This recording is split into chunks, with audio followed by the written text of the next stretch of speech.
और आज उनके घर में किसी की मृत्यु हो गई, तो अब कहो कि वो एकादशी कैसे करें? तो भाई एकादशी तो कर रहे हैं, मृत्यु हो गई, अच्छा है ना। इस बात की डबल खुशी मनानी चाहिए कि आज इनकी मृत्यु एकादशी की तिथि पर हुई।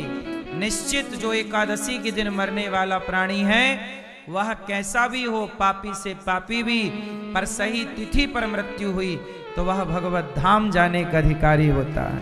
इसलिए हम उस तिथि के और ऋणी होकर और अच्छे से उन तिथियों को करें और अच्छे से व्रत करें। आज की तिथि पर आप व्रत हैं एकादशी और घर पे कोई मरा है तो आज आप भोजन मत करना। वैसे भी मर जाने की तिथि, जैसे कोई मर गया तो उस दिन भी तो लोग खाते ही है ना, हैं? नहीं खाते, बस चाय पीते हैं। अरे सास मरी पड़ी रहती है, पड़ोसन ले आती है चाय अदरक वाली, और सास मरी पड़ी है चाय पी रही है। नहीं पीते चाय, हैं? तो आपके यहां पड़ोसी लोग चाय नहीं लाते जब कोई मर जाता है तो, हैं? बड़े कंजूस पड़ोसी हैं, नहीं पीते, अच्छी बात है। पर कई जगह ऐसा है ना, कोई मर जाए तो पड़ोसी लोग चाय वाय ले आते हैं, सही है। तो जैसे कोई मर गया, अच्छा जिस दिन लोग कोई मरता है ना उस दिन तो चलो पूरा घर शोक का है, इसलिए कोई खाता पीता नहीं है क्योंकि सब रो रहे हैं। तो जब कुछ ना खाओगे तो अपने आप आपकी एकादशी हो ही गई, अपने आप एकादशी। तो इस एकादशी को कोई मरा तो आप कुछ खाओगे नहीं तो एकादशी हो गई, और कुछ खाना है तो फल ही खा लेना, उस दिन भी चावल रोटी क्यों खाना। अगली जो एकादशी आएगी तब तक आपकी 13वीं हो चुकी होगी यहाँ पे, तो शुद्धि होगी, अगली एकादशी कंटिन्यू कर लेना। जिस तिथि को, जैसे आज जन्माष्टमी के दिन किसी के घर किसी की मृत्यु हुई तो केवल आज की तिथि में वो उत्सव नहीं होगा, अगले साल जो जन्माष्टमी आएगी तो करना, क्योंकि मरने वाला तो 365 ही दिन है ना मरने के लिए, कोई एक दिन में तो मरना ही पड़ेगा, और जब मरेंगे तब कोई ना कोई तिथि तो रहेगी ही। ऐसे तो सारी तिथि फिर बाधित तो हो जाएंगी। इसलिए गलत काम छोड़ के सही काम कंटिन्यू करनी है। तो भगवान ने गिरिराज जी की पूजा कराई, और पूर्वजों के द्वारा जो इंद्र की पूजा की परंपरा थी वो, इसलिए तुलसीदास जी कहते हैं और देवता चित्त न धरई, हम सनातनी लोग देवताओं की पूजा नहीं करते। किसकी पूजा करते हैं? भगवान की। बोलो हाँ, इंद्र की पूजा नहीं करते। हमारे भारत में इंद्र के मंदिर कहां है? इंद्र की पूजा नहीं है, हमारे यहां सिर्फ भगवान की पूजा है। देवता बड़े स्वार्थी होते हैं। यदि देवताओं की आपने पूजा की, अब देखो ना, इंद्र की पूजा नंद बाबा ने बंद कर दी तो इंद्र ने बादलों से कहा जाओ पूरे ब्रजमंडल को डुबा दो, क्योंकि नंद बाबा ने हमारी पूजा नहीं की। तो देखो, जब पूजा करते रहे तो तुमने उन्हें कभी दर्शन नहीं दिया, और आज पूजा नहीं की तो डुबाने चले। तो ये देवताओं की पूजा नहीं करोगे तो डुबा देंगे। लेकिन भगवान कहते हैं कि देखो, तुमने गोवर्धन की एक बार पूजा कर ली तो इंद्र के क्रोध से तुम्हें वही बचाएंगे जिनकी तुमने पूजा की है। ये गोवर्धन की पूजा, वही भगवान गिरिराज जी ने सारे ब्रजवासियों के प्राणों की रक्षा। इसलिए देवता नाराज हो जाते हैं, लेकिन भगवान कभी नाराज। हम पूजा भगवान की करें या ना करें, एक बार धोखे से अजामिल जैसा पापी धोखे से नाम ले लेता है, उसका भी कल्याण कर देते हैं भगवान। इसलिए भगवान कभी नाराज नहीं होते। और तो सुनो, भगवान को तुम लात भी मार दोगे ना तो भगवान नाराज नहीं होंगे। भृगु ऋषि ने तो लात मार दी भगवान श्रीमन नारायण को छाती पर, मार दी ना। पर भगवान ने भृगु जी के चरण पकड़ के कहते हैं, भृगु जी हमारी छाती बड़ी कठोर है, आपके चरण बड़े कोमल हैं, कहीं आपको चोट तो नहीं लग गई। लात मारने वाले से पूछ रहे हैं आपको चोट तो नहीं लगी। ऐसा स्वभाव किसका हो सकता है? केवल भगवान का हो सकता है। इसलिए कहता हूं कि भगवान की पूजा हम सनातनी करते, क्योंकि भगवान बड़े दयालु हैं। करोड़ों अपराधी मैं हूं, मेरे अपराध देवता क्षमा नहीं करेंगे, मेरे अपराध भगवान क्षमा करेंगे। इसलिए भगवान की पूजा है। भगवान में और देवताओं में अंतर है। देवता 33 करोड़ है, 33 कोटि देवता बहुत सारे हैं, भगवान एक है। देवता कौन है? भगवान के नौकर। देवता कौन है भगवान के? इंद्र कौन है? इंद्र भगवान के कौन है? नौकर हैं। इसलिए तुलसीदास जी ने कहा, और देवता चित्त न धरें, देवताओं को चित्त पे धरने की जरूरत। भगवान, भगवान कौन? भगवान श्रीमन नारायण, भगवान कृष्ण, भगवान राम। वह नारायण ही राम है, वही कृष्ण है, वही नृसिंह है, वही जगन्नाथ है, वही बिहारी जी हैं, वही है कृष्ण, वही है राम। इसलिए शंकर जी जब हनुमान जी बनकर आए तो वह भी राम की पूजा करने लग गए, भगवान की पूजा। देवताओं के ऊपर कौन है? देवाधिदेव। देवताओं के ऋषि कौन है? देवताओं के ऋषि कौन है? कौन है? देवर्षि। देवर्षि नारद। नारद जी देवताओं के भी ऋषि हैं, और वो देवताओं के ऋषि नारद जी सदा नारायण नारायण का जाप करते हैं। हाँ या ना? देवताओं के ऋषि नारद जी हैं, देव ऋषि हैं। हमारे आपके ऋषि कौन हैं? हम मनुष्यों के ऋषि कश्यपोत्री वशिष्ठस्य विश्वामित्रोथ गौतमः जमदग्निर्भरद्वाज। ये 7 सप्त ऋषि हैं, पर इन ऋषियों के ऊपर भी नारद जी हैं। सारे ऋषियों के ऊपर कौन है? और वो नारद जी क्या जपते हैं? नारायण। इसलिए आप भी जपा करो श्रीमन नारायण, श्रीमन नारायण। नाम जप जरूरी है। चाहे राधा राधा कृष्ण कृष्ण जपो, चाहे सीता राम जपो, चाहे श्री हरि हरि बोल हरे कृष्ण, चाहे श्रीमन नारायण, कोई भी नाम पकड़ लो बस। ये सारे नाम नाव की तरह है, कोई भी नाव पे बैठ जाओ पार लग जाओगे। कोई भी नाम पकड़ लो भव से पार लग जाओगे। सारे नाम पावन करने वाले हैं। आज भगवान ने गिरिराज जी की स्थापना की और गाय की रक्षा करने का संकल्प लिया। गाय, आज देखो भगवान ने गोवर्धन उठाया। गोवर्धन का मतलब क्या है? आज हमारे देश में सबसे ज्यादा संकट किस पर है? किस पर है? किस पर है? गाय। गाय पर बड़ा संकट है मेरी मां। आज पूर्णिमा है, माघ पूर्णिमा की आप सबको बहुत बहुत शुभकामनाएं।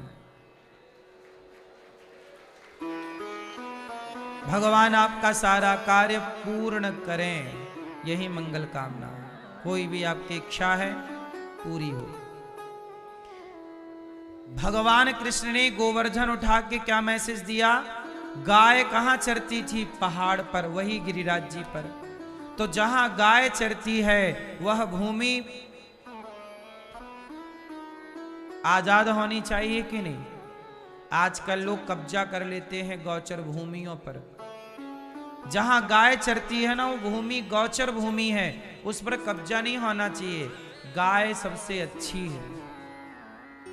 गाय का दूध अमृत है, गाय का गौमूत्र भी अमृत है। अभी 2 दिन पहले यहां सिद्धू पाजी की धर्म पत्नी आई, उन्होंने बताया कि वह गौमूत्र पीती हैं। खुद डॉक्टर हैं, वो बहुत बड़ी डॉक्टर हैं, खुद गौमूत्र पीती हैं और गौमूत्र से स्नान करती हैं। मतलब बाल्टी में जब पानी भर लें तो उसमें कुछ गौमूत्र मिला लेती हैं। अब वो सोचिए, उनके पास पैसे की कोई कमी नहीं, इतनी बड़ी आदमी है और वो डॉक्टर भी हैं, खुद डॉक्टर हैं, इतनी पढ़ी लिखी हैं, और वो कहती हैं कि मैं गौमूत्र से स्नान करती हूं और गौमूत्र पीती हूं। और भारत के कुछ गधे लोग गौमूत्र का मजाक उड़ाते हैं, और पढ़ी लिखी सोसाइटी देखो गौमूत्र को समझती है। गौमूत्र से स्नान, कितने लोग हैं जिन्होंने अपनी भयंकर बीमारियां गौमूत्र से, उन्हें कैंसर हो गया था सिद्धू पाजी की पत्नी को।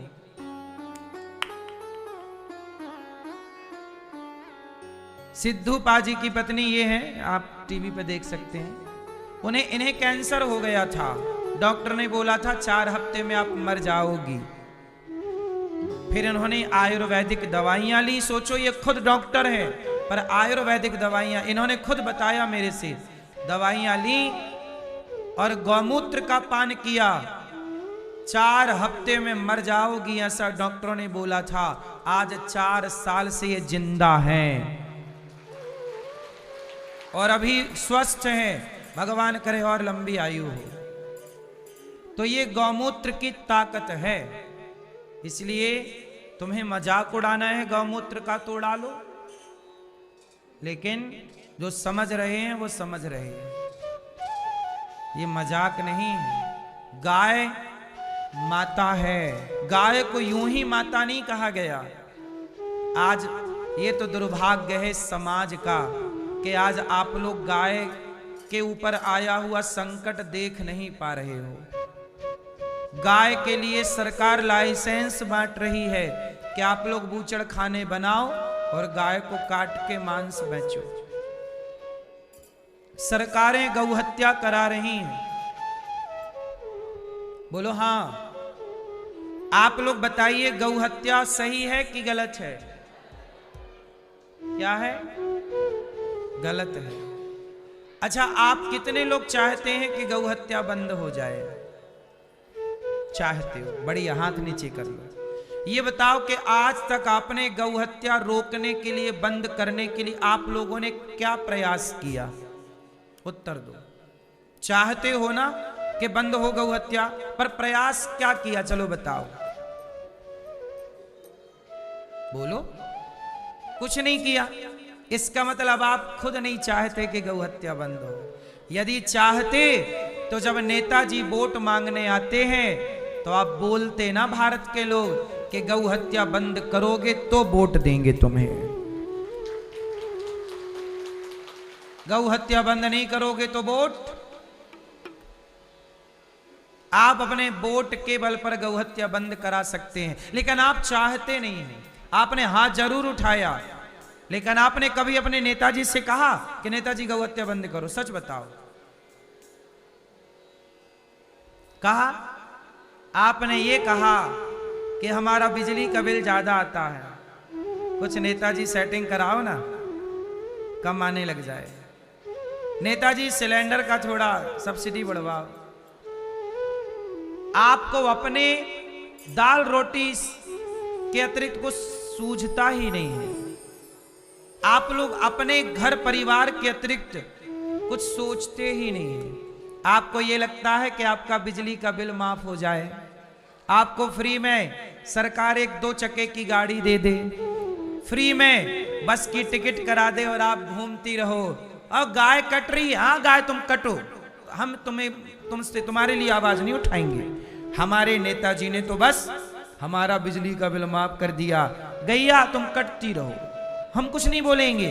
हमारे नेताजी बढ़िया है, बिजली का बिल माफ कर देते हैं, बिजली के बिल का लॉलीपॉप पकड़ा देते हैं, हम वही 5 साल तक खुश रहते हैं। आप सच बताओ, गौ हत्या में यदि सरकार हत्यारी है, नेता हत्यारे हैं, तो आप भी हत्यारे हैं।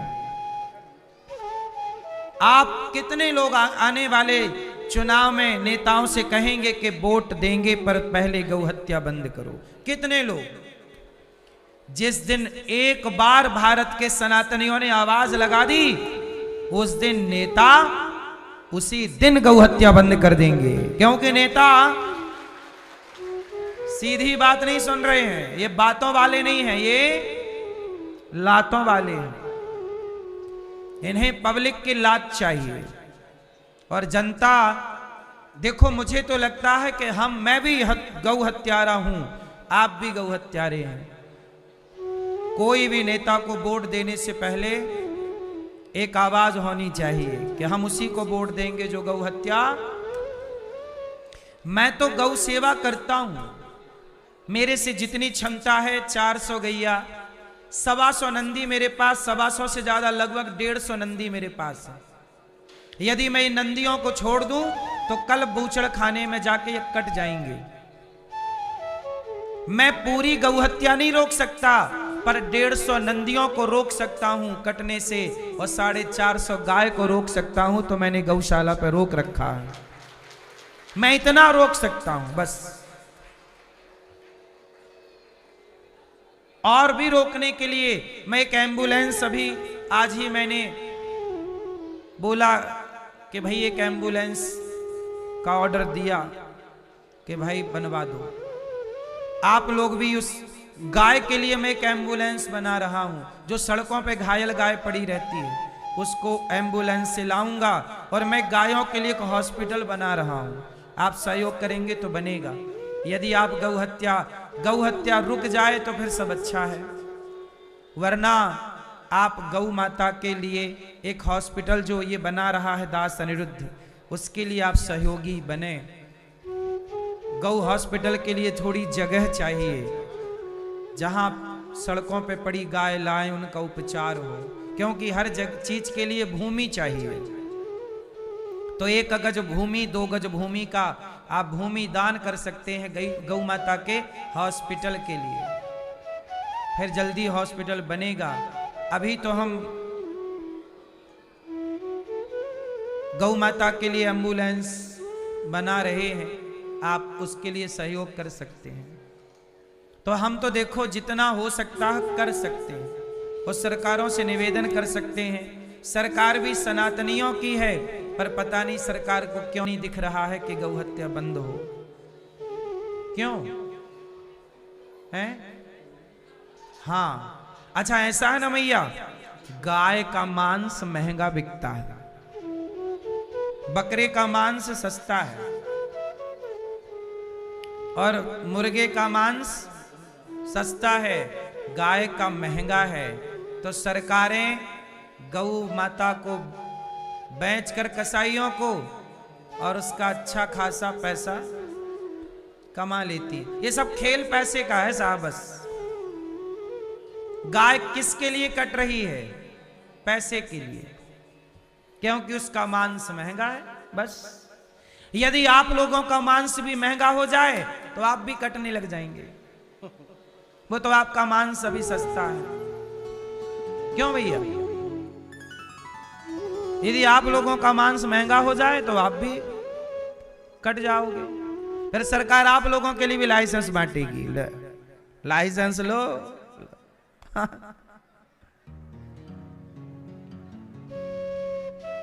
सरकार को पैसे से मतलब है, कौन कट रहा है इससे मतलब, कौन बट रहा है इससे मतलब नहीं। यूजीसी के द्वारा कौन समाज बट रहा है, कौन परेशान हो रहा, कौन प्रताड़ित हो रहा, सरकार को कोई लेना देना। सरकार को मतलब केवल पैसे से। शराब पी के किसका बेटा मर रहा है, किसका पति मर रहा है, सरकार को कोई मतलब नहीं है। मतलब है केवल पैसे से। तुम्हारा पति मरे तो मरे, बेटा मरे तो मरे, हमें तो शराब बेचने से मतलब है। लाइसेंस दे रही है, वृंदावन में भी शराब बिक रही है। धाम में शराब बिके तो बिके, धाम तीर्थ से कोई मतलब नहीं, हमें तो पैसे। सरकार को किससे मतलब है? पैसे से। पैसा हद हो गया ना, पैसे ने कमाल कर दिया। क्यों? पैसा प्रभु तेरी माया, तेरा खेल कैसा, जमाने को पागल बना दे ये पैसा, है ना। पैसे में सामान्य आदमी ही अंधा नहीं है, सरकारें भी अंधी हैं। पैसे में कौन अंधा है? बड़ी बड़ी सरकारें अंधी हैं। तो मैया आप लोग गौ हत्या कैसे बंद करोगी? अपने घर पे एक एक गैया रखो, गाय की सेवा करो, और जहां गौ माता की सेवा गौरी गोपाल गौशाला में सेवा हो रही है, आप लोग सहयोग करेंगे तो सड़कों पे पड़ी गाय यहां लाई जाएगी और उनकी सुरक्षा की जाएगी। जब तक आप सहयोग नहीं करेंगे कैसे? गाय तो ले आए सड़कों की आज उठा के, लेकिन उनकी व्यवस्था करने के लिए जगह चाहिए। चाहिए कि नहीं? गाय के लिए भूमि चाहिए। गाय के लिए क्या चाहिए? भूमि। क्योंकि गाय होगी तो एक खूंटे पे बंधी तो ना रहेगी, थोड़ा उसे चलना फिरना होता है। गाय चलेगी नहीं तो स्वस्थ नहीं रहेगी, थोड़ा चलने के लिए मैदान चाहिए उसे, थोड़ा दौड़ने के लिए चाहिए उसे, चलती रहे थोड़ा। तो गाय की सुरक्षा सेवा भूमियों से होती है, और आजकल भूमि बहुत महंगी है। गौचर भूमि का पता ही नहीं है, सरकारी दस्तावेजों में है पर रियल में कहीं नहीं है, सरकार ध्यान दे नहीं रही है। इस देश में न्याय नहीं है साहब, ना तो न्याय गाय को मिला। अब देखो ना, गाय, आप लोग शंकर जी के मंदिर में जाते हो तो पहला दर्शन किसका होता है? गाय के बेटे का, नंदी का। जिस देश में भगवान से पहले गाय के बेटे का दर्शन हो, उस देश में वही गाय का बेटा कटे। हम सनातनी गाय की पूजा करते हैं। भारत का ऐसा कोई मंदिर ना होगा जिस मंदिर में गाय की प्रतिमा ना हो। आपके घर में भी छोटी सी गाय की तस्वीर होगी, या चांदी की या पीतल की गाय का चित्र होगा, हाँ या ना? तो आप लोग पीतल की गाय की तो पूजा कर रही हो, और सही की गाय पड़ी है बेचारी, दर्द से तड़प रही है, कोई नहीं देख रहा है। सही की गाय को कटवा रहे हैं लोग, और पीतल की गाय की आरती उतार रहे हो, जय गौ माता, जय गौ माता। ये न्याय है कि अन्याय है? हमारी फोटो की आप पूजा करो और हम प्यास से तड़प रहे हो तो पानी भी ना मिले, तो ये न्याय है कि अन्याय है? आज यही गाय के साथ है। अच्छा, गाय का बेटा जो शंकर जी के मंदिर में नंदी बैठे हैं ना, वो नंदी तुम्हारे घर पे आ जाए ना तो तुम डंडा मार के भगा दोगी, बैल आ गए चलो। और मंदिर जाओगी तो लोटा में पानी भरोगी, थोड़ा सा नंदी के ऊपर डालोगी, एक फूल चढ़ाओगी, उसके मुंह पे मिठाई चिपकाओगी, और सही का नंदी आए तो डंडे से भगा दोगी। वाह मैया, सही के नंदी को रोटी नहीं मिल रही है और पत्थर के नंदी को मिठाई मिल रही है। वाह, ये बात सही है कि गलत है? इसलिए मेरी माँ, थोड़ा सा अपने विचारों को बदलो। तो आज गौ माता के लिए भी आवाज उठानी शुरू करो।